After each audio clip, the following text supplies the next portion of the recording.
স্পষ্ট একটা জিনিস কিন্তু সামনে আসছে, সেটা রাজনৈতিক অস্থিতিশীলতা তৈরি হচ্ছে আস্তে আস্তে। এবং এই অস্থিতিশীলতা তৈরি করার পিছনে কারা সেটা যাচ্ছেন দেখেন। ভারতীয় বা তাদের যে স্ট্রাকচার ছিল, তারা যেটা করতে চেয়েছিল সেটা আস্তে আস্তে আস্তে পরিষ্কার হচ্ছে। বিএনপি, জামাত, এনসিপি একে অপরের মধ্যে একটা কলহল দ্বন্দ্ব বাঁধিয়ে দিয়ে কিন্তু তারা সে অবস্থানটা পরিষ্কার করতে যাচ্ছে। দেখেন, আমার ধারণা হচ্ছে যে বিএনপির বিরুদ্ধে চাঁদাবাজির অভিযোগ এসেছে, অনেকগুলো অভিযোগ এসেছে। তাহলে বিএনপির বিরুদ্ধে যদি অভিযোগ এসে থাকে, বিএনপি সেটাকে ট্যাকেল করছে কিভাবে সেটাও দেখেন। তারা যার বিরুদ্ধে অভিযোগটা আসছে তাকে প্রথমে দল থেকে বহিষ্কার করা হচ্ছে, অর্থাৎ বিএনপির ওপরেই দোষটা বর্তায়, তাই নয় কি? তো সুতরাং এই জায়গায় বিএনপি এই দোষ বা অ্যাভয়েড করতে পারবে না। জামাত ইসলামের ওপরে 1971 সালের সেই গেম আবার শুরু করছে। 71 সালকে টেনে নেওয়া হচ্ছে, কে কার ফান্ড কোথা থেকে আসে, কোথা থেকে কার টাকা আসে, কিভাবে রাজনৈতিক কর্মসূচি প্রণয়ন করে, কিভাবে টাকা, সেটা নিয়েও কিন্তু বেশ কিছু তথ্য আসা শুরু করছে। সুতরাং আমরা যেটা মনে করছি এই মুহূর্তে যে রাজনৈতিক একটা সংকট, তার থেকে বড় আর একটি কথা যে এনসিপি সহ বেশ কয়েকটি রাজনৈতিক দলের নিবন্ধন জটিলতা বেড়েছে। ইসি সেখানে অ্যাপ্রুভাল দিচ্ছে না, এটার একটা ঘটনা এসেছে। সুতরাং আস্তে আস্তে রাজনৈতিক পরিস্থিতি যদি এরকম ঘোলাটে হতে থাকে, তাহলে দেশের বর্তমান যে অর্থনৈতিক স্ট্যাবিলিটি আছে বা অর্থনৈতিক যে পরিষেবাটা আস্তে আস্তে বৃদ্ধি পাচ্ছে, সেটাও কিন্তু একটা প্রশ্নের মধ্যে থেকে যায়। সুতরাং আমরা এটা মনে করতে পারি যে বাংলাদেশের যে অবস্থান, সেই অবস্থানের পরিপ্রেক্ষিতে যদি পুরা রাষ্ট্র ক্ষমতার যে একটা অবস্থান চেঞ্জের সংস্কারের দিকে যাচ্ছে, সে ডক্টর মোহাম্মদ ইউনূস সেই সংস্কারের দিকে যাইতে হলে দেশের রাজনৈতিক প্রেক্ষাপটগুলো, রাজনৈতিক দলগুলোর ঐক্যমত দরকার ছিল। দেখেন, জামাত, বিএনপি, অন্যান্য রাজনৈতিক দলগুলোর মধ্যে বেশ কিছু জায়গায় সংস্কার কমিশনের সাথে বৈঠক করে তারা কিছুটা সমঝোতা এসছে, কিন্তু আগামী ইলেকশন নিয়ে কিন্তু ধোঁয়াশা কাটছে না। এখন ডক্টর মোহাম্মদ ইউনূস সাহেব যদি বলেন যে আগামী ইলেকশনের অবস্থার পরিবেশ তৈরি হয়নি বা এখনই পরিবেশ করা যাচ্ছে না, আপনারা একে অপরের সাথে দ্বন্দ্ব, একটা একটা সংস্কার হোক তারপরে, তো সেই জায়গায় কিন্তু রাজনৈতিক দলগুলা আবার আন্দোলন করবে, আবার একটা বিশৃঙ্খলা তৈরি হবে। এবং এটাই তো চায়, তাই না? পার্শ্ববর্তী ভারত বা অন্যান্য যারা বাংলাদেশকে অস্থিতিশীল করতে চায়, তারা তো এটা চায়।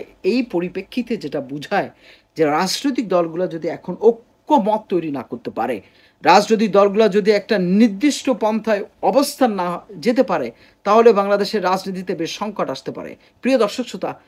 এবং এই সংকটের জায়গায় কিভাবে মোকাবেলা করবি, কোন পরিস্থিতি মোকাবেলা করবে, সেটাও একটা সংশয়ের বিষয়। এখন বিএনপি, জামাতের, এনসিপির মধ্যে যে একটা চাঁদাবাজি, কেউ বলছে এটাকে ডোনেশন, আবার কেউ বলছে চাঁদাবাজি। দেখেন, বাংলাদেশ জাতীয়তাবাদী দল বিএনপি যদি কোনো কিছু করে, তখন সেটাকে বলা হয় চাঁদাবাজি। আর এনসিপি যদি কিছু টাকা টাকা নেয়, তখন সেটাকে বলা হয় ডোনেশন। এই যে একটা পার্থক্য, আর জামাত ইসলামকে বলা হচ্ছে ইয়ানত দেওয়া। তো সুতরাং এই জায়গায় জামাত, বিএনপি, এনসিপি, এই যে দলগুলোর মধ্যে যে এক ধরনের অবস্থা তৈরি হচ্ছে, যে ধরনের ভয়ঙ্কর চিত্র একে অপরকে নিয়ে, সেটা নিয়ে কিন্তু বাংলাদেশের জনগণ প্রচণ্ড শঙ্কিত। এখন যে অবস্থাটা তৈরি হচ্ছে, যে আস্তে আস্তে যদি এরকম পরিবেশ ঘোলাটে হতে থাকে, তাহলে আগামী কয়েক বছরে যেটা আমরা মানে এক্সপেকটেশন করা বা আমরা যেটা অ্যাজুম করছি, আগামী কয়েক বছর ধরে যদি এই পরিবেশ পরিস্থিতি যদি এভাবে থাকে, তাহলে যারাই ক্ষমতা আসবে তারা আরেকজনকে তার থামাবার জন্য অনেক কিছু পলিসি অ্যাপ্লাই করবে। সুতরাং সংস্কারটা খুব জরুরি এবং এটা খুব দ্রুত হওয়া প্রয়োজন। রাজনীতিতে অনির্বাচিত সরকার, ডক্টর মোহাম্মদ ইউনূসের সরকার যদি আরও প্রলং করে, আরও স্টেপ যদি থাকে, তাহলে কিন্তু রাজনীতিতে একটা ভয়ঙ্কর অবস্থা তৈরি হতে পারে। এবং আস্তে আস্তে রাজনৈতিক দলগুলা যারা হাসিনার বিরুদ্ধে একসাথে করে রাজনীতি করেছে, হাসিনার বিরুদ্ধে যারা অবস্থান নিয়ে জেল কেটেছে, জুলুম করেছে, একে অপরের প্রতীক নিয়ে যারা আন্দোলন করেছে, আজকে তারা একে অপরের সাথে কোণঠাসা, তোলাধুলি। তো এই অবস্থানটা তো সুযোগ নেবে যারা অপশক্তি, যারা বাংলাদেশকে শান্ত থাকতে দেয় যায় না। সুতরাং রাজনীতি দলগুলো যদি এই মুহূর্তে ঐক্যের জায়গায় না ফিরে আসে, বাংলাদেশ আবারও পথ হারাবে। এবং সব থেকে বড় বিষয় হলো যে ছাত্ররা, তারা একটি গণ অভ্যুত্থানকে কাজে লাগিয়ে তারা রাজনৈতিক দল গঠন করে, যে যারা 54 বছর ধরে রাজনীতি করে তাদের বিরুদ্ধে যেভাবে প্রপাগান্ডা চালানো হচ্ছে, যেভাবে স্ক্রিপ্ট সাজানো হচ্ছে, এটা নিয়ে শঙ্কিত।